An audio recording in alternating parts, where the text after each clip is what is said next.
Hello.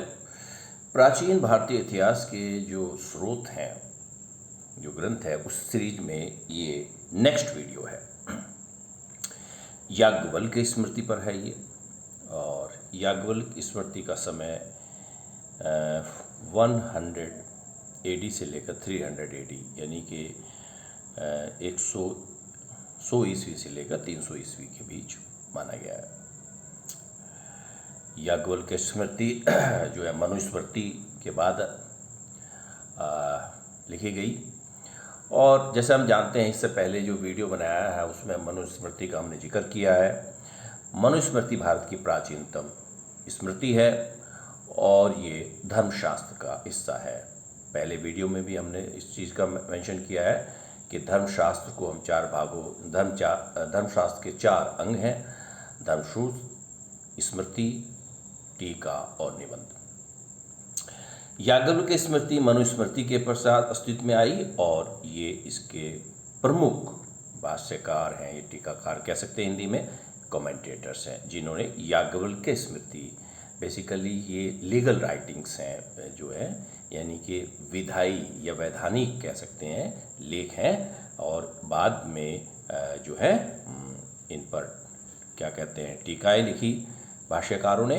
और विश्व रूप पहले थे, फिर ये क्रम से हैं विज्ञानेश्वर, अपार्क और शूलपाणी प्रसिद्ध है। और भी बहुत सारों ने लिखी है, लेकिन ये अक्सर एग्जाम में आती हैं। और ख़ासकर विज्ञानेश्वर की जो मिताक्षरा है वो तो बहुत इम्पोर्टेंट है। अच्छा, विश्वरूप, विज्ञानेश्वर, अपार्क और शूलपाणी। अच्छा, इन्होंने जैसे विश्वरूप की जो कमेंट्री है, जो याज्ञवल्क्य की स्मृति है, उसका जो शीर्षक है, टाइटल है, बाल क्रीड़ा है। विज्ञानेश्वर की मिताक्षरा है। और अपार्क जो शिलाहार वंश के राजा थे, शिलाहार इधर कोंकण साइड में था, महाराष्ट्र साइड में था कह सकते हैं। तो अब शिलाहार राजा थे अपार्क या अपरादित्य। उन्होंने अपार्क याज्ञवल्क्य धर्मशास्त्र निबंध नामक शीर्षक से याज्ञवल्क्य की स्मृति पर टीका लिखी। और शूलपाणी जो है दीपकालिका के नाम से इन्होंने, शूलपाणी बहुत सारे ग्रंथ लिखे और दीपकालिका इनकी बेसिकली याज्ञवल्क्य की स्मृति पर एक टिप्पणी है, टीका है, कमेंट्री है। ये ध्यान रखना। और मिताक्षरा अक्सर एग्जाम में आती है।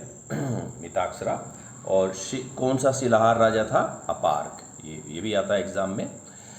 अच्छा, थोड़ा सा हमने शुरू में मेंशन किया है मनु के विषय में कहा कि जैसे हम जानते हैं मनु जो है भारत के पहले स्मृतिकार थे।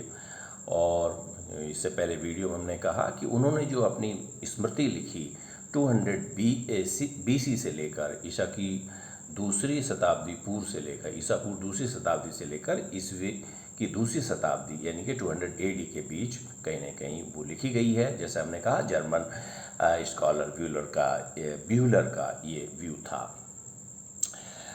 इस वीडियो में थोड़ा सा एक हल्का सा हम कंपैरिजन भी कर लेते हैं, तुलना भी कर लेते हैं याज्ञवल्क्य की स्मृति और मनुस्मृति पर। हालांकि दोनों ही स्मृतियों में काफ़ी समानताएं हैं, लेकिन भिन्नताएं क्या हैं? जब मनुस्मृति की बात हम करते हैं तो मनु ने ब्राह्मण को शूद्र कन्या से विवाह करने का आदेश, अनुमति दे दी है। लेकिन याज्ञवल्क्य ऐसा नहीं है, याज्ञवल्क्य की स्मृति में ऐसा नहीं है, यानी कि यहाँ दोनों में भिन्नता है। और भी मनु ने नियोग का वर्णन करके उसकी भर्त्सना की है। बेसिकली नियोग का वो आलोचना करते हैं। नियोग का मतलब है, अगर किसी स्त्री का पति जो का देहांत हो गया है तो वो अपने किसी निकट संबंधी के साथ जो है संबंध बनाकर पुत्र उत्पन्न कर सकती थी। और इस प्रकार की प्रथा को नियोग कहते हैं। मनु ने इसकी एकदम बहुत आलोचना की है, लेकिन याज्ञवल्क्य के साथ ऐसा नहीं है। याज्ञवल्क्य स्मृति में इसकी परमिशन एक प्रकार से दी गई, भर्त्सना नहीं करते वो।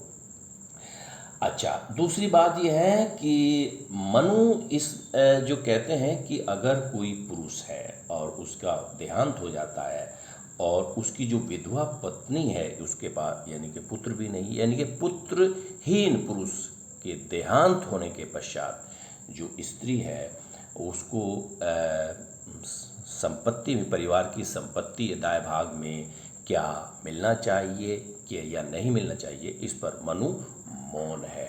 किंतु याज्ञवल्क्य ने बहुत ही स्पष्ट रूप में विधवा को सर्वोपरि स्थान रखा है।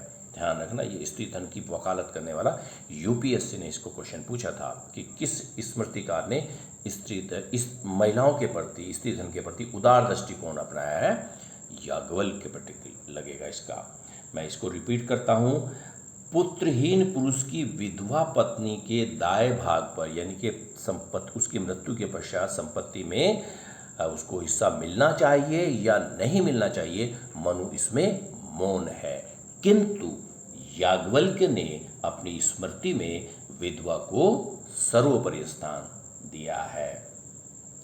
इस प्रकार अच्छा आगे भी थोड़ा सा, जैसे गैम्बलिंग की मनु ने बड़ा आलोचना की है, लेकिन याज्ञवल्क्य इसकी अनुमति देते हैं कि स्टेट कंट्रोल, राज्य के नियंत्रण में रहकर ये एक जुआ खेला जा सकता है और उससे कर प्राप्त किया जा सकता है, यानी कि मीन्स ऑफ टैक्स जो कहा है याज्ञवल्क्य ने, यानी कि मनु ने इसकी क्या कहते हैं भर्त्सना की, आलोचना की है जुए की, लेकिन याज्ञवल्क्य राज्य के नियंत्रण में उसको एक कर का एक माध्यम बना डाला है, यानी कि राज्य जुआ अपने नियंत्रण में करवा सकता है और उससे कर की उगाही जो है कर सकता है।